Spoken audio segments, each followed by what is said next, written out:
Hey, what's up? Neil Walter here from the Guitar Tricks channel. New lesson for you. Woohoo! If you're not watching this on YouTube, head on over to guitartricks.com/channel and I give you 2 free lessons to your inbox every week. Tip of the week is from Anders Moritzen, instructor here at Guitar Tricks. And Anders says, remember you have to learn and forget something 3 times in order for it to sink in.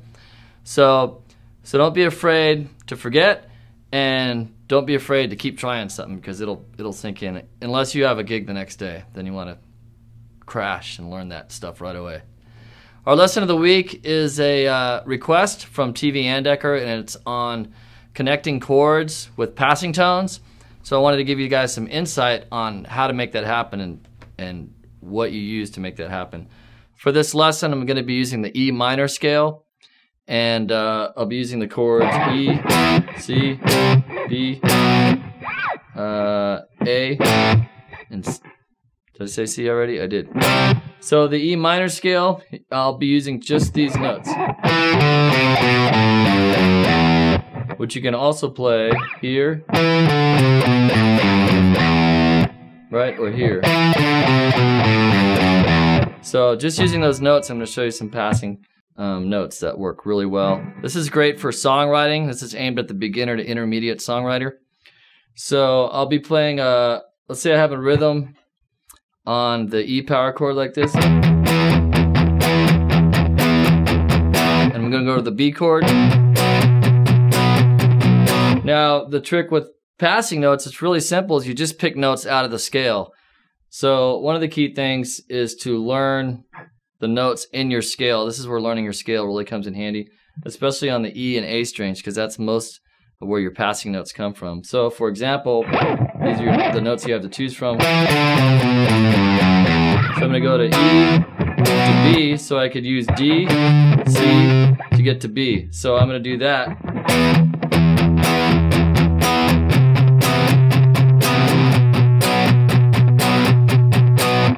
And what I'm doing is I'm holding the E chord and changing the bass note while holding that chord.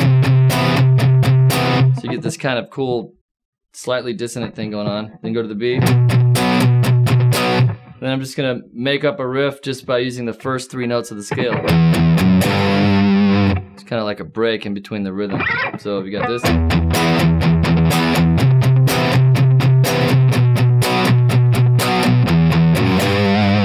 So going up the scale, if I'm using this as a little riff, the next note is A. So if I go to an A chord, it's going to sound like it belongs there. So I'm going to go to an A. And then I'm going to do the same thing going up to the C.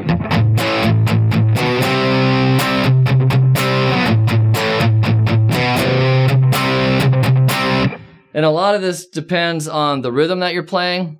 You could be doing any style of music, country, acoustic, metal, thrash.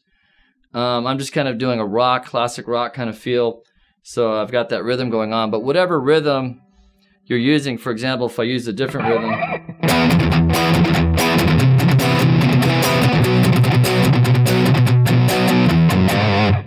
it sounds totally different. But the concept is the same for any style of music, so that's the cool part. Here's another way you can change the way you, by changing the way you accent one note, it can really affect the way your song is sounding. So I did this E thing, and then I did, so I could just add a little vibrato, or I could add a little pinch harmonic, or I could make it open power chord. Another way you can change the way a song flows that you're writing is by spending less time or more time on a chord during your chord change. For instance, that thing I was just playing, originally I was playing it longer, spending more time on each chord. But if I tighten that all up, you get this.